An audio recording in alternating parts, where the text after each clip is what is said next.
When people talk about rock legends who should finally step away from the stage, one name keeps coming up, and it makes everyone uncomfortable. Not because his impact is in question. That part is locked in forever. But because watching him perform now forces a question fans don't want to say out loud. At what point does refusing to slow down stop being defiant and start being hard to watch? This isn't about disrespect. It's about contrast. The gap between what David Lee Roth was and what's happening now is so wide that it pulls focus away from the music itself. You don't walk into these shows looking to judge him. You walk in hoping to celebrate history, and yet something feels off almost immediately, because this didn't happen overnight. The warning signs didn't explode all at once. They crept in quietly. Missed moments, adjusted phrasing, long pauses where lyrics should be, things you could ignore at first, things you wanted to excuse, until one night made it impossible to look away. And once you see where that shift really began, the entire conversation changes. Why this was always a risk. David Lee Roth was never built like a traditional singer, and that worked in his favor for a long time. His voice wasn't about precision or range. It was about attitude. He bent melodies instead of hitting them straight. He talked his way through lines, jumped around the beat, and used pure swagger to sell the moment. In the late 70s and early 80s, that chaos felt electric. But there was a trade-off hiding underneath it. Roth's style depended on momentum. As long as the band moved fast and the energy stayed high, nobody noticed what he wasn't doing. Eddie Van Halen's guitar ripped through the mix, the songs barely slowed down, and Roth's loose delivery felt intentional. Missed notes weren't mistakes, they were personality. The problem is that this kind of approach doesn't age gently. Technique gives you something to lean on when time takes its toll. Swagger doesn't. When the jumps get smaller, the breathing gets shorter, and the pacing slips, there's nothing underneath to catch the song when it starts to fall. And that's why this was always a risk. Once the momentum fades, the illusion fades with it. What used to sound wild starts sounding empty. What used to feel spontaneous starts feeling scattered. And when that happens, the cracks don't just show, they echo. Which is exactly why the next moment mattered more than anyone realized at the time. October 2020, the farewell that felt wrong. By October 2020, that risk stopped being theoretical. It became visible. David Lee Roth stepped into his Las Vegas residency at the House of Blues with the promise of a farewell, a final victory lap for a career that had already earned its place in history. Expectations were high, not because people wanted perfection, but because they wanted closure. One last chance to celebrate Diamond Dave on his own terms. Well, I'm tired of being a fool. What they got felt different almost immediately. Roth struggled to stay inside the songs. Verses slipped into spoken lines. Phrases landed late or not at all. Instead of writing the music, he chased it. Backing singers quietly took on more responsibility, filling in spaces that never used to exist. First, it was easy to brush off. Opening night nerves. Rusht, a bad run that would smooth itself out. But it didn't. Night after night, the same issues surfaced. The adjustments became patterns. The confidence stayed, but the control didn't. And the audience noticed, not with boos or anger, but with something far more uncomfortable, concern. You could feel the room trying to decide how to react in real time. Once clips from those shows started circulating online, that feeling spread fast. The excitement around a farewell evaporated and got replaced by questions nobody expected to be asking. This wasn't the send-off people imagined. It felt less like an ending, and more like a warning. The internet turns from debate to disbelief. Once those Vegas clips hit the internet, the conversation shifted almost overnight. At first, people argued. Some defended him, others pushed back. It felt like a normal fan debate, taste versus expectation, style versus technique. But that phase didn't last long, because the more footage people saw, the harder it became to explain away. Different angles, different nights, same problems, missed entrances, lyrics bending so far they disappeared. Moments where Roth stopped singing altogether and let the music roll past him. This wasn't one bad clip taken out of context. It was a pattern, and patterns are harder to ignore. What stood out most wasn't anger. It was discomfort. Comment sections filled with the same reactions over and over. People saying they couldn't make it through an entire song. Longtime fans admitting they had to turn it off. Not because they hated him, but because watching it felt wrong. That's when disbelief set in. The question stopped being, "Do you like this?" and turned into, "Why is this happening?" When fans who spent decades defending him suddenly fall silent, you know something has shifted. And the longer those clips stayed online, the more unavoidable that feeling became. But years later, the story wasn't done yet. And what came next erased any doubt that this was just a rough moment in time. The 2025 return that reignited everything.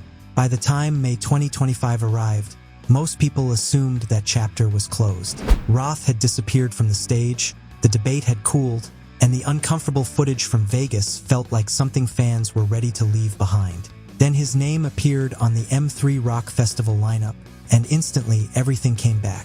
This was his first major live return in years, and expectations were cautious. Nobody was demanding miracles. Fans just wanted to see if time away had helped. What they saw instead shocked them. During songs everyone knows by heart, Roth struggled to lock in from the very first lines. Entrances came late. Lyrics were skipped or reshaped mid-phrase just to get through the moment. As the set went on, the pattern became impossible to ignore. During Panama and Ain't Talking About Love, he repeatedly pulled away from the microphone and let the crowd sing entire sections, not as a playful call and response, but as a survival move. The band never faltered. The energy stayed high, and that contrast made the problem louder. This wasn't a bad night. It wasn't technical issues. Multiple fan videos from different angles showed the same struggle across the entire performance. Roth looked confident, animated, and fully in character, but vocally, he seemed lost inside his own songs. Once you see that imbalance, it sticks with you. And this time, the reaction wasn't divided. It was unified, when defending turns into excusing. After M3, the tone of the conversation changed in a way that was impossible to miss. The loud arguments disappeared. In their place came something quieter and more telling. People stopped praising and started justifying. Instead of talking about how he sounded, they talked about why it didn't matter. You saw the same lines everywhere.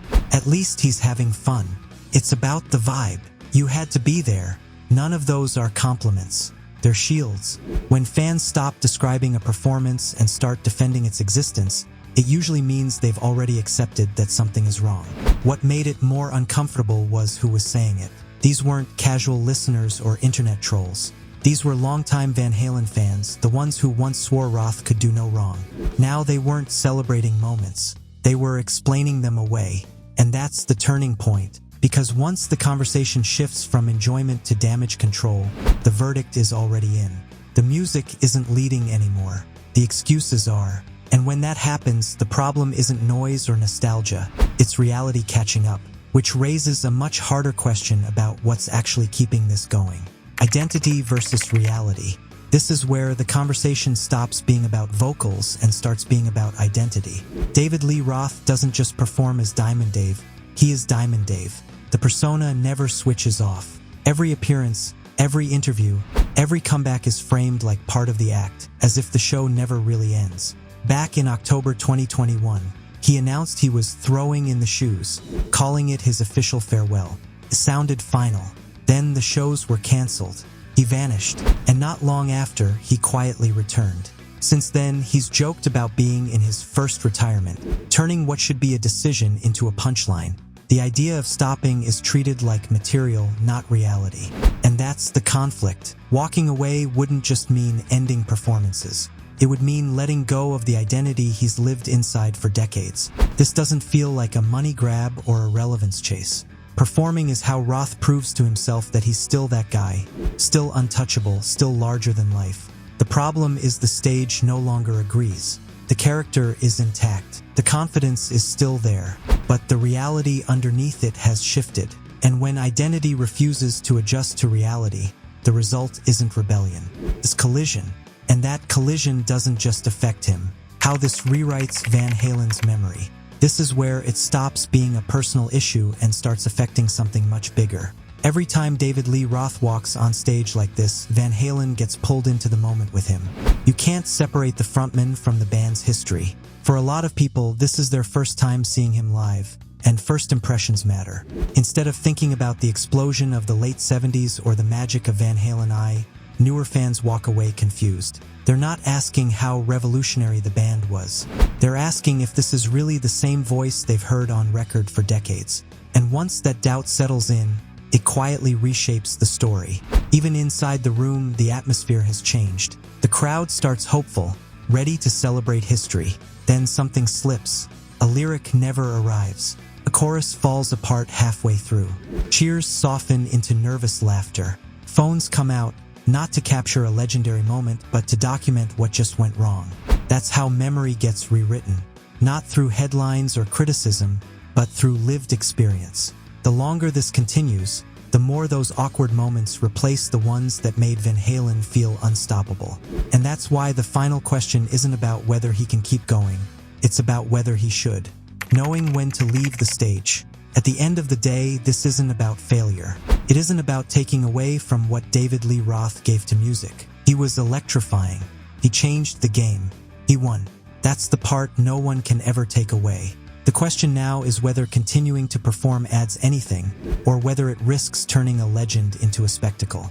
Sometimes the bravest move isn't standing on stage at all costs. It's knowing when the story has reached its natural ending and having the courage to step aside. Walking away wouldn't erase his legacy. It would protect it. It would let fans remember Diamond Dave at his peak, not distracted by what comes after. And for Roth, it could be a chance to finally let the persona rest, to separate the man from the act, and preserve the magic that made him unforgettable. Because the truth is, history doesn't need a comeback to matter. And sometimes, leaving the stage on your own terms is the strongest statement a legend can make. So what do you think? Should Diamond Dave retire for good, or keep chasing the stage? Let me know in the comments. This is a conversation every fan is still trying to have.